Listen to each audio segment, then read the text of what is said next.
Inihain na ng LTFRB kanina ang suspension order para sa kumpanya ng bus na naaksidente sa Quirino Highway kahapon kung saan 4 ang namatay.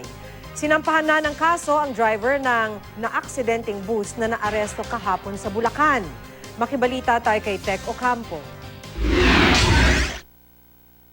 Magtatakda ng pulong ang pamunuan ng Balisno Express Bus Company sa mga driver, konduktor at iba pang mga empleyado nito para ilatag ang ilang usapin tulad ng pasweldo. Ngayong epektibo na ang inilabas na 30-day suspension order ng Land Transportation Franchising and Regulatory Board o LTFRB. Kasunod ito ng malagim na aksidente sa Quirino Highway kahapon kung saan 4 ang namatay. Ayon kay Joey Valisno, Operations Manager ng kumpanya, fixed salary at kinsenas ang pasahod sa kanilang mga driver at konduktor. Ipinaliwanag din ni Valisno kung bakit nakabiyahe ang naaksidenteng bus kahit pasakop ito ng number coding kahapon. Kasi dinidispas nga namin sila, start yan ng 3 a.m. Bibiyahe sila ng isang ikot, kung coding sila, kailangan 7 nandito na sila. Kinumpirma rin ni Valisno na nakabiyahe ang 3 provincial bus nila kanina umaga. Kanina lang din daw kasi nila natanggap ang kopya ng suspension order.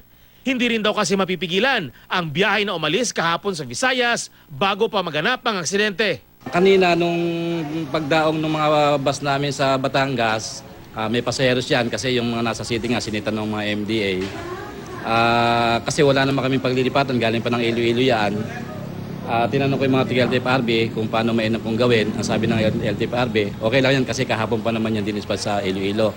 Magsasagawa rin ng roadworthy inspection sa mga bus ng naturang kumpanya ang LTFRB ngayong araw.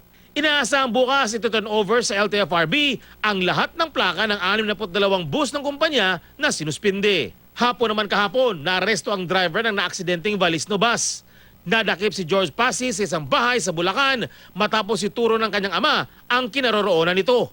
Paliwanag naman ni Passis, hindi naman siya dapat tatakas, natakot lang daw siya. Bulong-bulong sila na may palaro sila sa akin. Natakot po ako.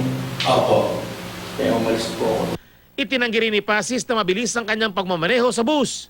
Hindi rin daw totoo ang balitang napikon siya sa isang pasero, kaya lalo niyang binilisan ang pagmamaneho. Aksidente raw talaga ang nangyari. Sa mga naging pasahero ko po,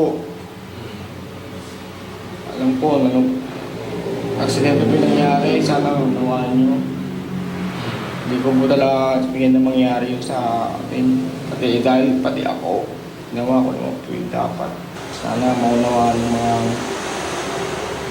pasahero ko, yung mga kamag-anak nila.